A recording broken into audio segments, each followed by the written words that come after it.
Fellow countrymen, as president of the Party of Hope, I wish to take this moment to speak directly to the Somali public and the Somali youth in particular, to share our concerns regarding Ethiopia and its Prime Minister Abiy Ahmed.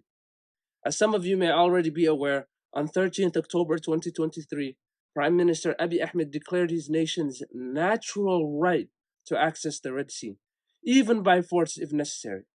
On 1st January, not long after the initial proclamation, as the entire world witnessed, Ethiopia blatantly violated our sovereignty and territorial integrity by publicly signing a deal, a so-called Memorandum of Understanding, with one of our federal member states, namely Somaliland, an agreement in which Ethiopia would colonize a portion of our territory in return for offering recognition to Somaliland.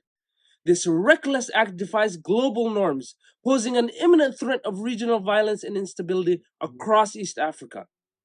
In response to this unprovoked aggression, the Party of Hope is announcing Operation Ahmed Gurey, a dark reminder of Ethiopia's painful past, whereby we, the lions of Africa, forced Ethiopians to eat raw meat out of fear that their fireplaces would expose their location to Somali warriors and utterly destroy their soldiers during the Ethio-Somali Wars of the 16th century.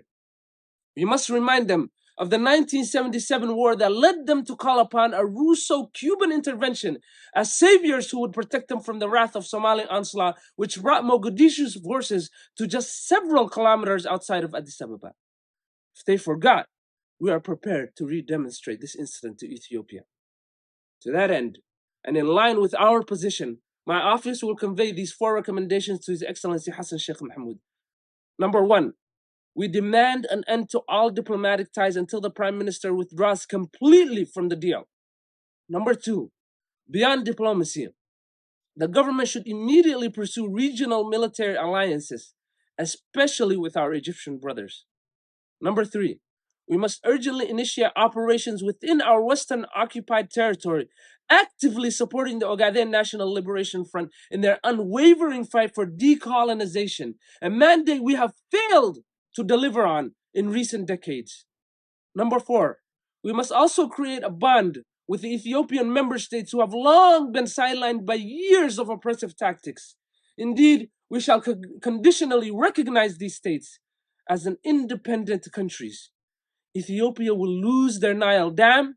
Ethiopia will lose their regions. Ethiopia will lose Ogadenia. Now, my message to the Honorable Parliament of Somalia is that the Somali public will not tolerate theatrics, inaction, and ornamental words. We need action, and we need it now. I'm instructing the youth all around Somalia to prepare for war and to hold anyone accountable who gives support to Ethiopia on this issue, both civilians and members of government. I'm asking even the fishermen along the port in question to begin harassing any ships that are associated with Ethiopian aggression. All supporters of the Revolutionary Party of Hope must prepare themselves to defend the motherland. Ethiopia must know that any army or agents they send to meddle in Somalia's affairs will be sent back in coffins. Somalia belongs to Somalis.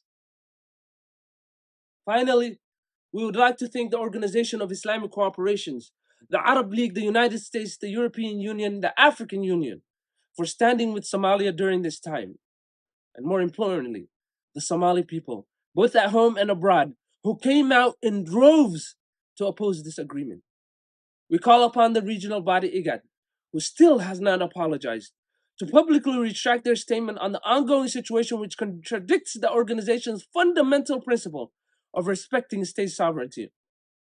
We encourage IGAD to take decisive action rather than mere rhetoric and lip service. Should IGAD fail to condemn such aggression, they must know that the citizens of Somalia will not sell their sovereignty for continued membership of this useless organization. In conclusion, we are putting Prime Minister Abiy Ahmed on notice that we are not like President Farmajo. We are not like President Hassan Sheikh. We are the youth, the vanguards of our nation's future, who soon will take charge of Somalia. It is inevitable. Your grave misjudgment in this recent incident has not benefited you, but has galvanized global support for our cause. It has opened the eyes of our people to the real adversaries we face, exposing the dangers of tribalism and corruption among our politicians. In essence, it has united us, forging a stronger bond than ever before. And for this, we extend our gratitude to you.